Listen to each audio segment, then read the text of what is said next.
Well, we're going to kick it over to audience questions here in 1 second, but I'm going to go ahead and get to it and just get it out of the way because inevitably someone will ask it. So, Goonies 2.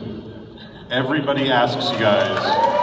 Did you guys like it? Yeah, hold your applause. It was good, right? Hold your applause. It was cool. So I'm curious because I know everybody always asks you guys about it. Is there talk still about it? How close has it actually become a reality? And is there still a chance? It's been very, very close a lot. They have millions and millions of dollars against screenplays, meaning they've paid millions of dollars to have different, like, great filmmakers, great writers do it, and then they haven't made it. So at a certain point, when they ultimately make the movie, the budget of the movie will be whatever the budget is, plus the amount of money they've spent on all the screenplays. So that's what they mean when they say money against it. So they have millions of dollars against this movie, which is really rare.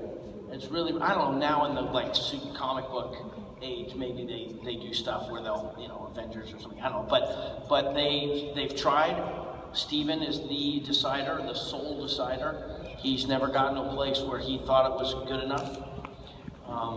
Good enough. Well, I think Chris is on a draft. Yeah. I mean, there's so many, over the years, there's so many writers that they hire. I have a couple of USC writers graduated from the writing program, and we get together and they say, yeah, I just went in and pitched a version of my Goonies 2 story. So I know the meeting with a lot of people, and just... That was recently? There's always people doing it. I mean, the hottest people I haven't heard anything in like a year. I think it's been a year since I've heard anything at all. They just, I don't think they listen with an open mind anymore. I don't think so either. I think everybody knows what the version that they want to do. Here's what's going to happen. They're going to reboot it. It's going to be completely different, and the actors from the Goonies will be invited to do little cameos like they did in Ghostbusters. And it'll suck, and everybody will hate it, and that's the sad, unfortunate truth, so live with it! We don't want that. turn the camera around. The studios are corporations, and they are not your friends. But nothing can ever take away what we did. That's right. No matter how many versions, they should have done an animated series. I don't know why they never did that. Dick wanted to do a Broadway musical. That would have been great. People love this thing. I said the tattoo thing because every convention I go to, countless people come up and show me their, the ship or the truffle shuffle. Or the four of us behind the map. Whatever they do it. So it's people get a tattoo on their leg of the four of our faces with a map, I mean... And I'm talking, these are guys. The hair grows back and it's sort of like, no, but I mean... the beards all of a sudden, weird Wolfman faces. From Warner Brothers' perspective, it is a title that is, I don't know if evergreen's the right word, but they know it has legs. All the toys, all the posters, all the whatever, they'll keep doing it, and there's no slot machines, everything you can, lunch boxes and shirts and whatever. You guys, and we love the characters and we love the story. A lot of us would love to see like where we're at now, continue, we're the parents of the Goonies or whatever. Or where we were 20 years ago, or 15 years ago, or 10 years ago. Economically, it makes sense, but it's just a matter of finding a story that's not going to disappoint the fans. Here's the problem. Let me be very honest. Like Sean said, like he said, but all in a summary. The bottom line is Dick and Steven and Chris, who are the creators, all have whatever their vision of what they expect from it to be, their own ideas of that in their mind, and nothing will ever impress them or live up to whatever that one magic idea is, and until they hear it from another person, they can't be convinced that it's the right one. So until they find that, it's not going to move forward, and the problem is that at some point, one of us is going to die, somebody's going to die, and then it's a reboot. And that's unfortunately the way it goes. Because I don't think any of us are going to do it without the other. I do it without Keith.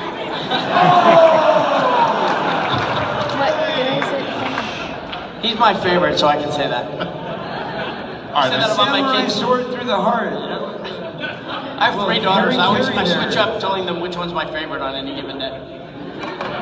All right, I know you guys have questions. Let's kick off some audience questions. We have a microphone microphone over there, or just over here? Is there one over here? Just shout it. Anybody? If you have a question, raise your hand. Right here.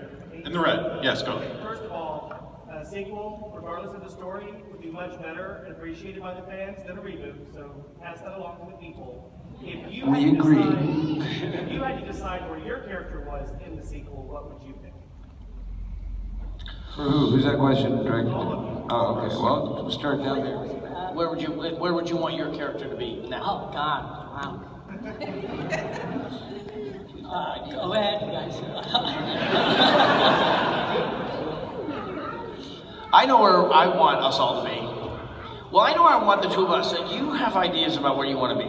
I want to go back and meet One-Eyed Willie. I want to get in a time machine and go like interact with Willie. That on was, an we actual both character. wanted that. What do you mean you? Yeah, that was our idea. No,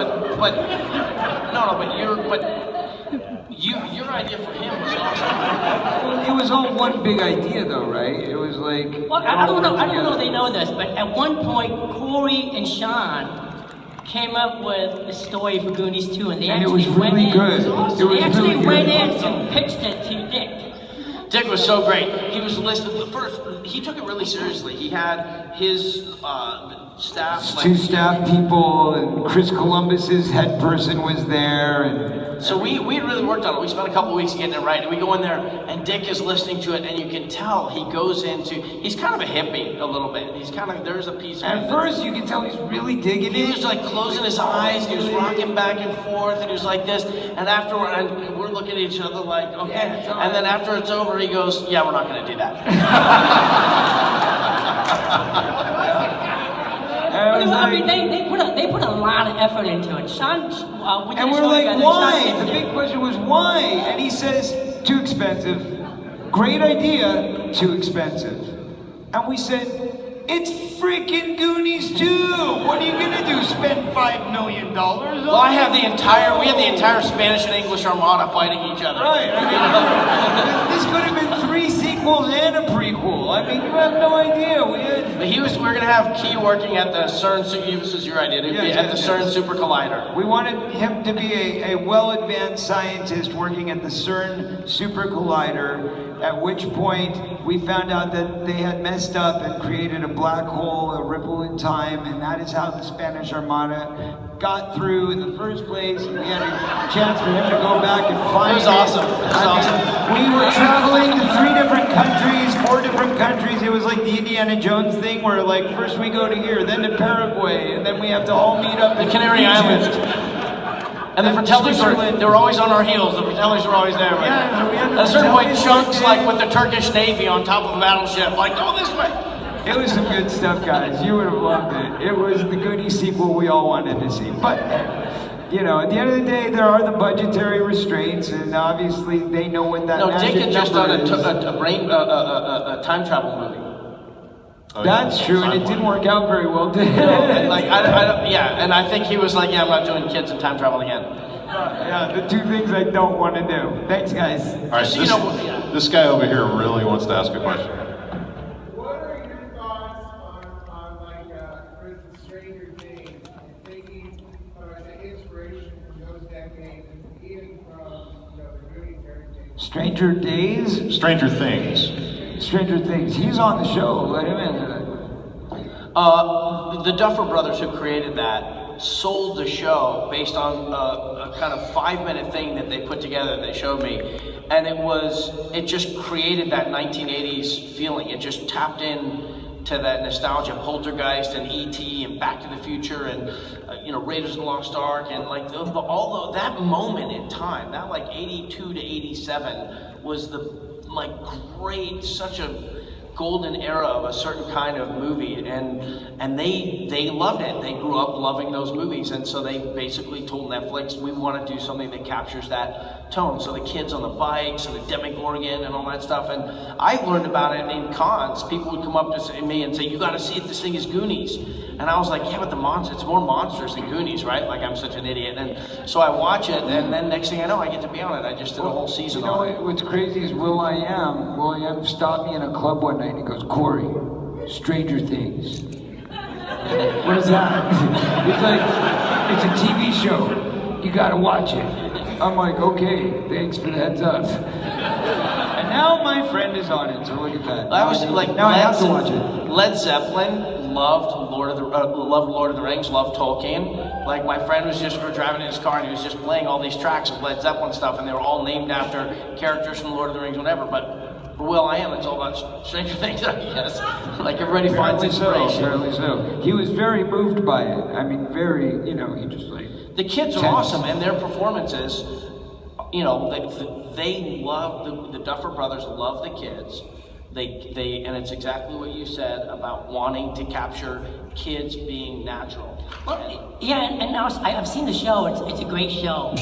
And what's so cool about the '80s is that you have this generation that grew up watching these '80s movies, whether it's Indiana Jones, Goonies, Back to the Future. And then now they're like in their 30s and 40s, and there's a sense of nostalgia. And I think shows like either Stranger Things or was it the Goldbergs? Yeah, the Goldbergs. You know, so you know, shows like these are for that generation. And I think amazing it's how, awesome. like, whatever show is hot, like I'll be on a treadmill in some far-flung place, and you're like, oh, they're doing Goonies. You know? The Goldbergs. I remember I was like in the snow in Toronto. I mean, it was like so cold, and I just looked up, and the guy doing Chunk was fantastic. Like, oh, I didn't get to see it, but you know, they called and asked our permission for that stuff, and then yeah. But I never got to see it. Was it good? Was it funny? There was no sound. It looked great. Oh, gee, did you see it with sound? Yeah. How- It's good. It's good. It's a good Yeah. show. Yeah. And I think, I mean, there's some great, like, iconic images from the Goonies. I mean, if you see, like, 4 kids on a bike, you know, that's a great Goonies, you know, image. So I think the first time that I saw Stranger Things was, you know, there's a great scene where, you know, these kids are riding bicycles. And it has that very, you know, reminiscent of the Goonies, you know. They're almost even more sophisticated. Like the one kid, I remember in E.T., like the pizza, remember when the pizza gets delivered in E.T. and they're all singing and kids are just acting like idiots and the pizza gets messed up and then they go out in the back.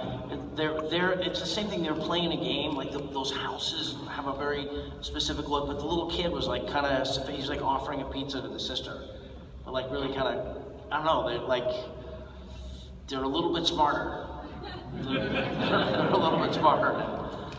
The 80s kids in 2017 are smarter than the 80s kids in the 80s.